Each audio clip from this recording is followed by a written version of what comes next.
परमेश्वर की महिमा हो। आज का मेरा विषय है इज़राइल का वो मंदिर जिसके गिर्द घूमता तृतीय विश्व युद्ध।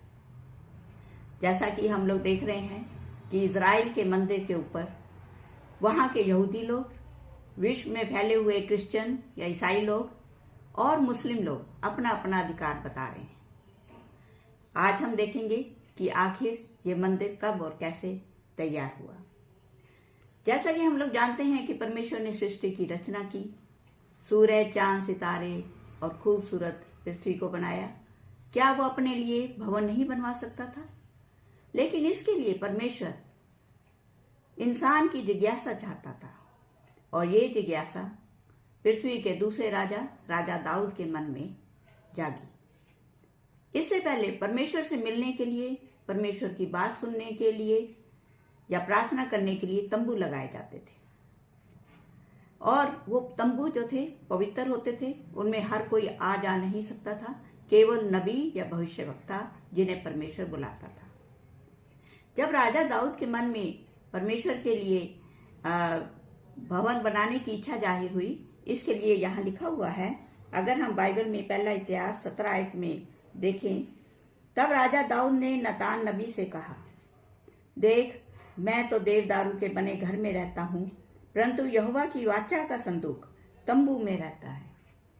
ये वाचा का संदूक वो था जिसके अंदर 2 पत्थर की तख्तियां लिखी हुई थी, जिन्हें परमेश्वर ने खुद आग के द्वारा उन पर 10 हुक्म लिखे थे और हजरत मूसा के द्वारा लोगों तक पहुंचाए थे, ताकि लोग अपना अच्छा जीवन बिताने के लिए इन 10 हुक्म का पालन करें।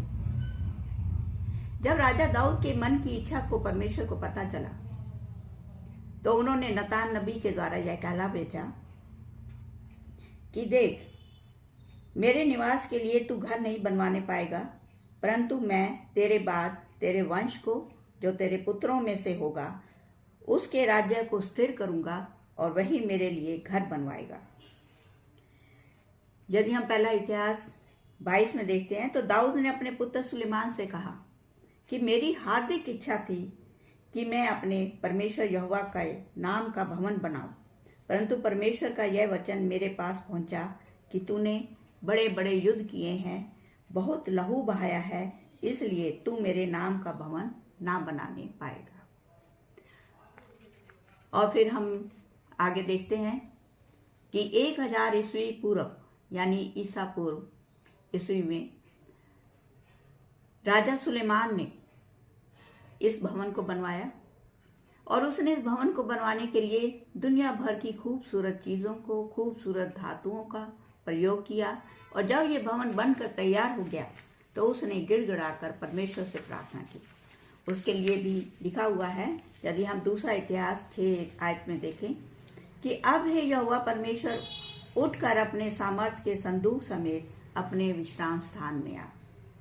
और जब सुलेमान यह प्रार्थना कर चुका, तब स्वर्ग से आग ने गिरकर होम बलियों और अन्य कुर्बानियों को भस्म किया, और परमेश्वर का तेज भवन में भर गया। परमेश्वर ने कहा, अब से जो प्रार्थना इस स्थान पर की जाएगी, उस पर मेरी आंखें खुली और मेरे कान लगे रहेंगे, क्योंकि अब मैंने इस भवन को अपना लिया है और पवित्र किया है। और साथ में ये भी कहा कि परंतु यदि तुम लोग फिर जाओ और मेरी विधियों और आज्ञाओं को त्याग दो और पराये देवताओं की उपासना करो, तो मैं तुमको इस देश से जो मैंने दिया है जड़ से उखाड़ूंगा और इस भवन को अपनी दृष्टि से दूर करूंगा। लेकिन जैसे जैसे वंशावली बढ़ती गई, पाप फिर उभरने लगा, और लिखा है कि राजाओं सहित सब प्रधान याजकों ने और लोगों ने भी अन्य जातियों के से घिनौने काम करके बहुत बड़ा विश्वासघात किया, और यहोवा के इस भवन को जो उसने पवित्र किया था, अशुद्ध कर डाला। लेकिन फिर भी परमेश्वर इंसान से प्रेम करता था, तो परमेश्वर ने एक बार अपने दूतों के द्वारा कहला भेजा कि मैं अपनी प्रजा से प्रेम करता हूँ और उन पर तरस खाता हूँ। परंतु वहाँ के लोगों ने उन दूतों को ठट्ठों में उड़ाया, वचनों को तुच्छ जाना, और यहाँ तक कि नबियों का भी अपमान किया। तब परमेश्वर ने झुंझलाकर क्रोध में आकर उस समय के राजा बेबीलोन के राजा नबूकदनेस्सर के द्वारा यरूशलेम पर चढ़ाई करवाई और उसने परमेश्वर के भवन में ही उनके जवानों को तलवार से घात किया। क्या जवान, क्या बूढ़े, क्या कुंवारियां, क्या स्त्रियां, किसी पर भी दया नहीं की और यहाँ तक कि परमेश्वर के भवन को फूंक डाला और यरूशलेम की शहरपनाह को तोड़ डाला। और जो लोग तलवार से बच गए थे उनको वो अपने साथ बंदी बनाकर ले गया।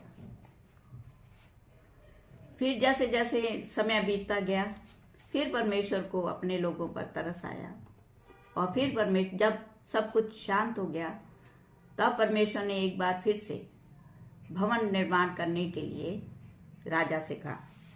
इसके लिए यहाँ लिखा हुआ है कि 150 वर्ष पूरे होने पर फारस के राजा कुस्नु के मन को यहोवा ने उभारा।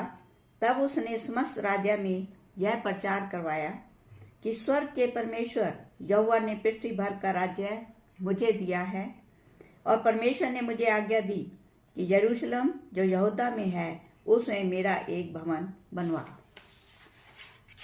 इसलिए मेरी प्रजा के लोगों, तुम में से जो कोई चाहे कि परमेश्वर उनके साथ रहे वह यहूदा के यरूशलेम में जाकर परमेश्वर का भवन बनाने में सहायता करे। और फिर जो पात्र बेबीलोन का राजा नबूकदनेस्सर अपने साथ ले गया था उन्हें भी उसने वापस यरूशलेम में पहुंचवाया, जो लगभग सोने चांदी के 5400 पात्र थे। और लिखा है कि तब शालतिएल के पुत्र जरुब्बाबेल और योसादाक के पुत्र यीशु कमर बांधकर परमेश्वर के भवन को बनाने लगे और परमेश्वर के नबी हागे और जकरिया उनका साथ देते रहे। यदि हम बाइबल में एजरा 6 अध्याय में पढ़ें कि इस प्रकार यह भवन हागे और जकरिया नबी की नबूवत में राजा दारा के 6वें वर्ष में अदार महीने के 30 दिन को बनकर समाप्त हुआ। परंतु फिर पाप नहीं रुका और यहाँ तक लिखा है कि एजरा नबी के समय में ही पाप शुरू हो गया था और वहां के लोगों ने अन्य जातियों की स्त्रियों से वैवाहिक संबंध स्थापित किए और धीरे धीरे पाप चरम सीमा पर पहुंच गया। इसी बीच में ही प्रभु यीशु मसीह का इज़राइल के बैतलहम में जन्म हुआ और वो 33 वर्ष तक यरूशलेम और उसके आसपास के नगरों में लोगों को प्रचार करते रहे कि वो परमेश्वर का रास्ता अपनाए। इसके अलावा उन्होंने काफ़ी आश्चर्यचकित कार्य भी किए, जैसे कि बीमारों को अच्छा करना, कोढ़ियों को शुद्ध करना, लंगड़ों को टांगें देना और या फिर अंधों को आंखें देना और यहाँ तक कि मुर्दों को जिंदा किया। ये सब दिखाने के लिए कि सब कुछ परमेश्वर के हाथ में है, हमें सिर्फ परमेश्वर की इच्छा के अनुसार अपने जीवन को व्यतीत करना है। परंतु अफसोस, तब भी लोगों ने उनके वचनों पर ध्यान नहीं दिया, परंतु द्वेष में और डर के मारे वहाँ के उच्च अधिकारियों ने और लोगों ने उनके विरुद्ध षड्यंत्र रचे और आखिर में उन्हें क्रूस की मौत दी गई।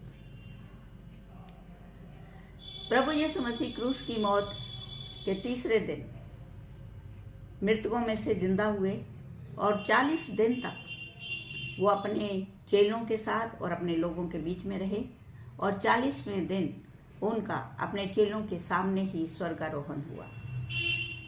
प्रभु यीशु मसीह ने जब इतना पाप देखा और ये सब कुछ होता देखा तो उन्होंने अपने समय में ही आखिरी दिनों में बता दिया था, जिसके लिए यहाँ बाइबल में लिखा हुआ है।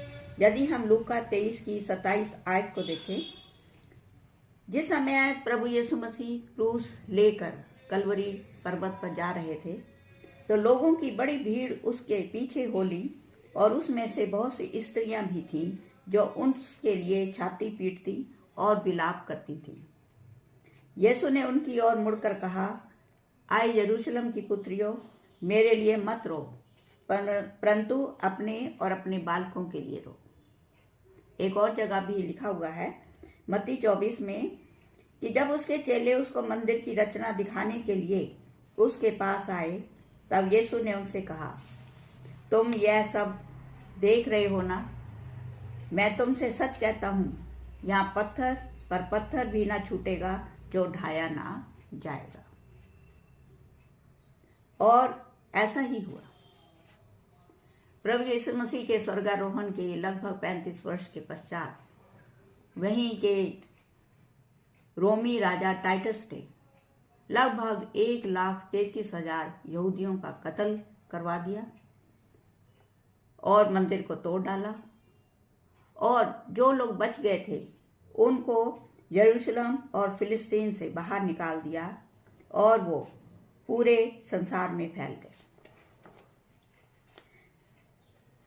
और इस प्रकार लगभग 1900 वर्षों तक यहूदी लोग दर बदर फिरते रहे, और प्रत्येक देश में उनके साथ बहुत ही क्रूरता हुई, उनकी हत्याएं हुई, और उन्हें बहुत मुश्किलों का सामना करना पड़ा। फिर जैसे कि हमारे इतिहास में लिखा हुआ है कि अंत 14 मई 1948 में ग्रेट ब्रिटेन ने यूएन की सहायता से इजराइल को राष्ट्र घोषित किया, और एक बार फिर से दुनिया में इधर उधर भटक रहे यहूदी वापस इजराइल में इकट्ठे होने लगे, जो आज इजराइल के रूप में माने जाते हैं। इसी बीच 571 एडी में, यानी आफ्टर डेथ ऑफ क्राइस्ट, हजरत मोहम्मद का जन्म हुआ, और उन दिनों फिलिस्तीन पर मुस्लिम राजाओं का अधिकार था, और मुस्लिम समाज का मानना है कि हजरत मोहम्मद का यरूशलेम में स्वर्गारोहण हुआ, और उनकी याद में वहां पर अल अक्सा नाम से मस्जिद बनाई गई है, जो मुस्लिम लोगों के लिए तीसरी धार्मिक स्थल है।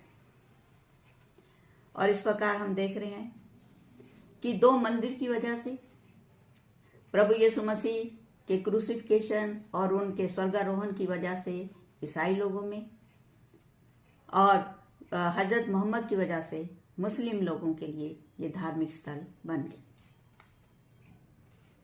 और अब जो कुछ भी हो रहा है वो भी हम सब लोग जानते हैं, लेकिन हमारी परमेश्वर से यही प्रार्थना है कि हम सबको परमेश्वर बुद्धि दे, ताकि हम धर्मों को अपनाएं, ना कि धर्मों के लिए लड़ें। धन्यवाद।